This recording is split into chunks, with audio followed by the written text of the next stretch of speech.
آپا کیا ہوا؟ کیا بات ہے؟ آپ ٹھیک تو ہے نا؟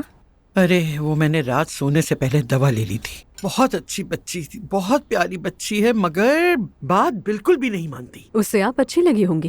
پہلے آپ نے زینب کے بچوں کو سنبھالا, اب میرے بچوں کو سنبھالیں. ارے کیا ہم اس دنیا میں بچوں کی دیکھ بھال کرنے آئے تھے؟ گزر چکی ہوں اس عمر سے میں. مریم بھی تو یہی سب کرتی ہے. اس کا تو فرض بن گیا ہے بچوں کو سنبھالنا, یعنی عورت ہونا اور بس آگے پیچھے بھاگنا. فضول باتیں مت کرو الف. مریم صاحبہ کی زندگی میں گھر کے سوا کچھ نہیں ہے. ارے وہ کرے تو کیا کرے, ٹھیک ہے مجھے بھی زیادہ پسند نہیں ہے یہ, لیکن ان کو سکھایا یہی گیا ہے. ہاں بالکل, وہ بھی اسی دنیا میں پیدا ہوئی تھی. جو اس نے ہوتے ہوئے دیکھا اسی کو سچ مان لیا. اچھا تو کیسی بات ہے, آپ لوگوں کے پاس تو یہی بہانہ بچا ہے. آپ لوگ تو اپنے کلچر سے نہ باہر آنا چاہتے نہ کسی کو سدھارنا چاہتے. اب آپ ہی بتائیں آج کل اس طرح کی عورتیں کہاں ہیں؟ اچھا مگر مریم صاحبہ ان عورتوں میں سے نہیں ہے, سمجھو نا یہ تم کیوں صبح صبح مریم کی برائیاں لے کے بیٹھ گئی ہو بھائی؟ تو اور کیا کروں, تعریف کروں میں؟ نہیں لیکن یہ ٹاپک تو بننا ہی نہیں چاہیے تھا. تمہیں اس سے کیا بغض ہے؟ ارے موم آپ تو ایک بات کے پیچھے ہی پڑ جاتی ہیں یار. مجھے اس بارے میں کوئی بات نہیں کرنی آپ لوگوں سے. تھک گئی ہوں میں سچ میں. تو مت کرو. چھوڑ دو نا پلیز اس ٹاپک کو, دوبارہ نہ شروع کرنا. ارے بس بھی کرتے ہیں, اب صبح صبح جھگڑا مت کریں آپ لوگ. سمل تمہارا آج کا کیا پروگرام ہے؟ میری آج تو کلاسز ہیں, پھر اس کے بعد مہتے اور مہر سے ملوں گی میں. اچھا مہر تمہارے ساتھ چل سکتی ہے کیا سمل؟ ہاں کیوں نہیں چل سکتی ہے.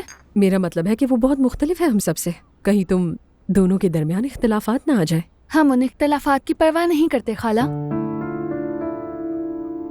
اور کرنا بھی نہیں چاہیے کیونکہ پورا خاندان اس کے ساتھ ہے. مجھے کسی کے کپڑوں کی بھی پرواہ نہیں ہے نانی. اب ویسے ینگسٹرز میں یہ چیزیں نہیں رہی ہیں ممی. یہ بچے ان باتوں کے بارے میں نہیں سوچتے. یہ تو سچ ہے. بات سنو میری, اگر کچھ ہوا تو اس کا باپ اسی دروازے پہ کھڑا ہوگا. اللہ نہ کرے اب وہ ہمارے دروازے پر کیوں کھڑے ہونے لگے نانی. ہاں ویسے اس دفعہ میں اپنی موم سے پوری طرح متفق ہوں, وہ بھی پہلی بار. اوہ, آپ کیسے اپنی ماں سے متفق ہو گئیں؟ کیا وہ ابراہیم کے ساتھ بھاگی نہیں تھی؟ تو وہ تو بہت بریو ہوئی نا. اور بریو لوگ ہمیشہ اپنے آس پاس والوں کو بہت متاثر کرتے ہیں, یہی حقیقت ہے. دیکھو تجربے کی بات کر رہی ہے کیونکہ یہ خود جانتی ہے. وہ ایسی بالکل نہیں ہے, کافی شرمیلی لڑکی ہے وہ اپنے باپ سے پوچھے بغیر گھر سے باہر نکلتی بھی نہیں ہے. بالکل صحیح کہا.